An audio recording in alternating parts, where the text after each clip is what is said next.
How did social entrepreneurship come to your path? Right. Actually, when I was in Rajasthan, it came naturally. I was staying with a farmer. His name is UnLtd, and he is my mentor and my teacher on a lot of areas. And one of the things he was saying is that we need to be independent. We cannot wait for the government to give us something, and we don't like to ask for charity. We want to be how do you say that? Not self-sufficient, but we want to earn our own means to achieve our goals. And that's what entrepreneurship does. No, it helps you look for opportunities, and you have also the responsibility about yourself. You are not a victim of the situation, but you can take the action, and there are tools for that. And it's often overlooked, and people are waiting and then blaming the other parties. Yes. And I guess from the beginning, maybe it's also a Dutch attitude. I think the Dutch are very practical, sometimes pragmatic, to the extent of not being having a lot of moral fiber. But I think a positive side of that is looking for things that work. And this is something that you could call an entrepreneurial attitude. You in lean startup land. You have your minimum viable product, and you test, and what works is the truth. So this is kind of an approach that I think works regardless whether you are structured as a company or as an NGO or as anything else. Kind of solution-oriented mindset from the core, because I see also many times that I also feel sorry for the farmers, and it's like I didn't know before I come to Wageningen that it's a universal thing. I thought that it's just the Hungarian agriculture, and I think most of the small farmers, they think that in other countries it's different, but it's not. And the whole narrative of small farmers is, for example, in Hungary, but now I know that in also other countries, it's created like this very negative, very victimized. Definitely. But in the reality, they have the power to change, but we have to let them know.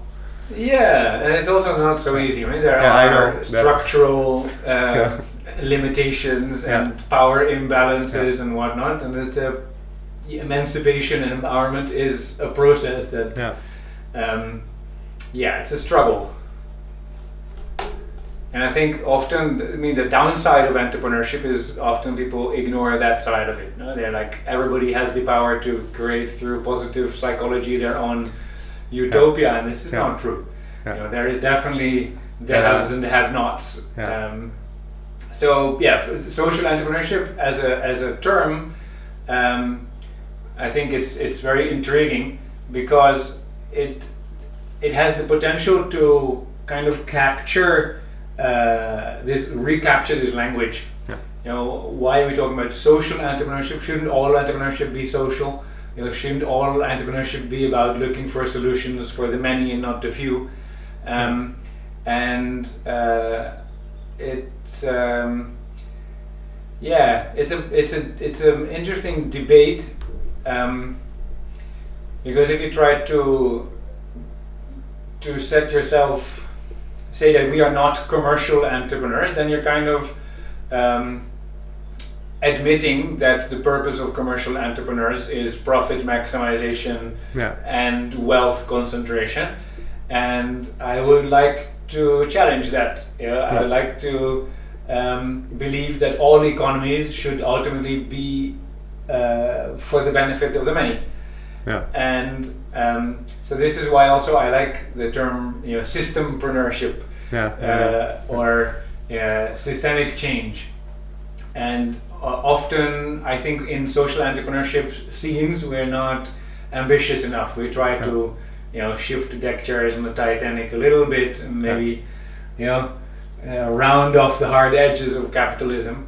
Yeah. But to me, the true potential of social entrepreneurship is to change the game completely and prove a different paradigm and implement it and say, look, it works. Yeah, and through this if you educate it to farmers, then they can also learn basic business tools and methods which are totally foreign for them if they just stick to the produce more mentality, and they are kind of then really a victim of a system which just buys the prices and everything is like very speculative. Can be.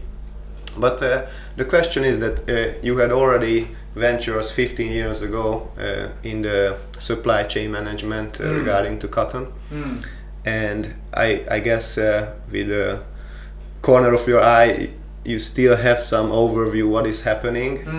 And in the last 15 years in technology, for example, a lot has happened. And my question is, do you see any change or any shift in a bigger picture that it changed to positive or negative direction, or it's kind as a result of technology? For example, and time. Well, I definitely think supply chain consciousness has improved a little bit. There's this example of Mars where they suddenly realized, not the planet but the chocolate company. It might be a link, I don't know. But they realized, oh shit, we depend on cocoa, and the cocoa farmers in Ghana don't want to produce cocoa anymore, and they don't want to send their kids to the field, so then we'll be out of raw materials and out of a business model. And then they started investing in their suppliers. And in Dutch you have this saying that the wal keert het schip, which is like, when you hit a wall, you're forced to turn. And so I'm not sure whether this consciousness has increased because of some wisdom or insight, or whether it is just business as usual, but we have to risk manage.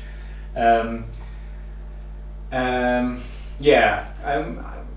can't say that I'm very optimistic about the speed of change in how supply chains are organized. Because like you said, 15 years ago we already had this idea of participatory capitalism, and producers and consumers, they kind of disconnected through artificial means, but actually they want the same thing. Yet I see very little institutional models that govern the value chains through a stakeholder, a real stakeholder empowerment model. Actually, in Brazil, there was a really cool brand called Justa Trama, where they had cotton growing co-ops, and then a spinning co-op, a fabric co-op, a garmenting co-op, and then together they formed a brand.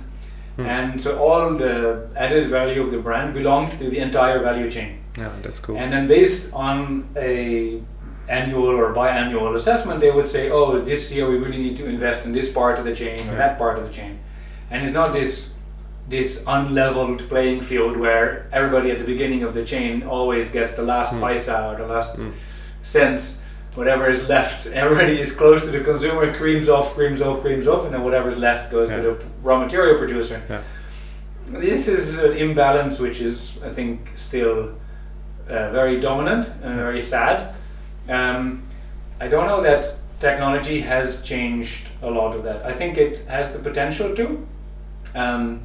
For example, through blockchains and decentralized ledger systems and whatnot. There's this interesting podcast called Future Thinkers, and they mention some of those innovations. I'm actually working with a project in India on cotton value chains that is trying to not just have a one-way track and trace, where the consumer can see the origin, but that also the producer can see what happened to my product, and who is my market actually, who is buying my product, and what do they think about sustainability issue that we are facing as a chain. I think this two-level communication is not happening often enough. And also we're not using the potential of technology to work with really micro level narratives. I remember I was at one point in Tesco in the big supermarket, and they had all across the shop spaces, and I was working there with a lady who was into like sustainable sourcing. And I said, look, you could have like a producer story here and a producer story there next to your jeans.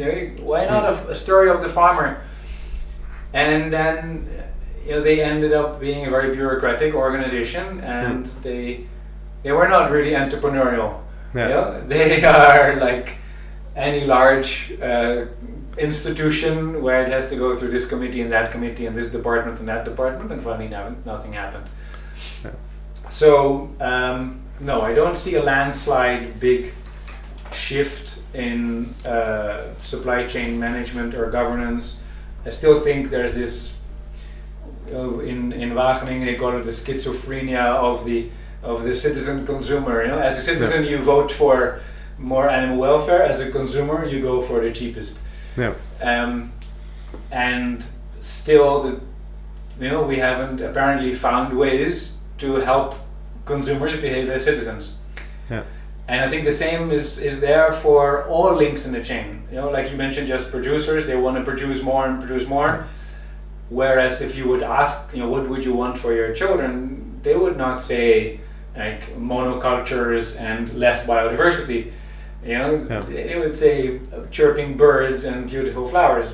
Yet as a producer, they feel and they condition themselves that, I have to fit in the system and this is what the system tells me to do. So I still think we need a revolution at all levels to break out of this mind-limiting.